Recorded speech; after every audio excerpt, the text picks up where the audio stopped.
You're seeing the deal maker, the peacemaker, the realist, and the optimist at work.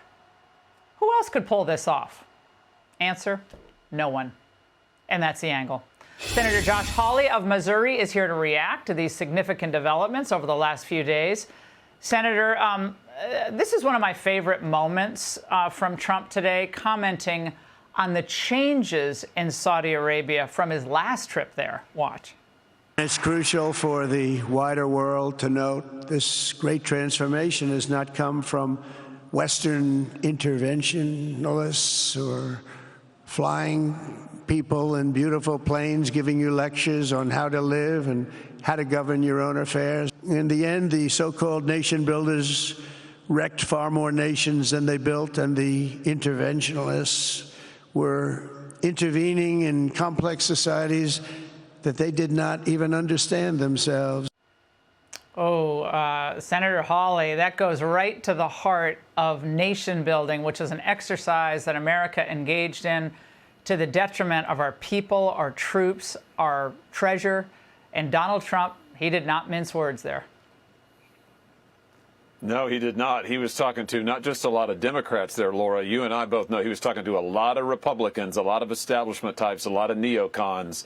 And he was right to serve it up straight. Here's the other thing that really struck me from his whole visit, his speech so far, is that he's not apologizing for America. You know, for the last 4 years, under Obama, for 8 years before that, we acted like we were a weak nation. You remember when Obama on his first trip went abroad, went and bowed down, literally bowed to these foreign leaders. And then Joe Biden, of course, like stumbled everywhere he went and was falling down. Trump's not falling down. He's not bowing down. He's saying America's strong. We're not going to apologize to the United States of America. We're going to be who we are, and they respect him for it. America is back and respected because of Donald Trump. Yeah, you can't fight everybody all at once in every corner of the globe and expect you're going to remain a superpower for long. Senator, we have breaking news on another front that goes right to the heart of the America First agenda. A federal grand jury just indicted that Wisconsin judge, Hannah Dugan, after she allegedly helped an illegal avoid ICE at her courthouse. Senator, again, promises made, promises kept. Tom Homan, the president, said, look, you interfere with the lawful work of ICE, and we're going to hold you accountable. And it looks like a grand jury, at least for now, it looks like this is serious for this judge. Yeah, really serious. Well, it's a federal crime. She committed a crime. And I don't know about you, but I'm tired of these judges all across the country acting like they're above the law, acting like they are some sort of tin-pot dictators who can sit up there and say, oh, here's what we want to do. I'm going to run the country. I'm going to be president.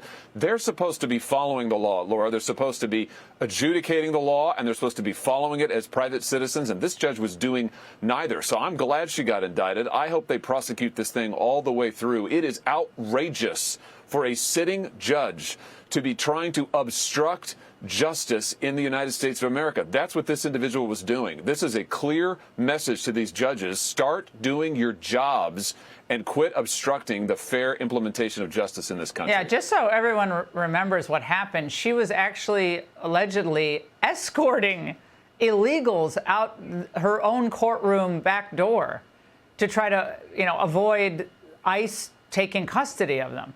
That's how bad this has gotten. And we have situations with similar, varying, but similar fact patterns in places like Massachusetts. Lord knows how many times this has already happened across the United States. You have the situation in Newark at the ICE facility, Senator, where, everyone's pulling stunts to try to, get on camera and have their viral moments, protecting the worst of the worst there.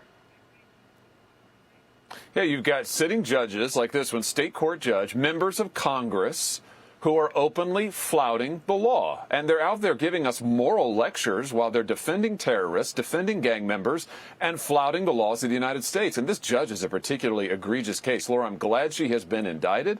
I say again, I hope they prosecute this case to the absolute fullest and let every other judge and member of Congress out there take a lesson from this. You are not above the law. You need to follow the law like everybody else in this country. Again, another reminder, this particular illegal was a real, Citizen of the Year award recipient. He was accused of hitting his roommate, I guess, 30 times, so accused of battery. This was not hitting a woman as well. So, again, they choose to align themselves with these, unsavory, violent, or MS-13 drug pushers, child molesters, against what's good for the American people? I think people are fed up with this, Senator. Final word.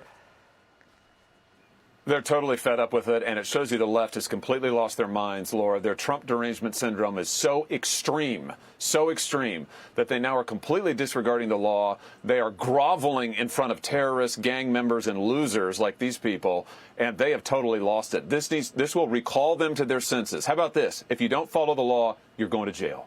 Yeah, don't pretend to be a judge any longer. And impeachment's going to happen on the federal level with some of these people. Sorry, Supreme Court justices who are offended by what I just said. Senator, thank you very much.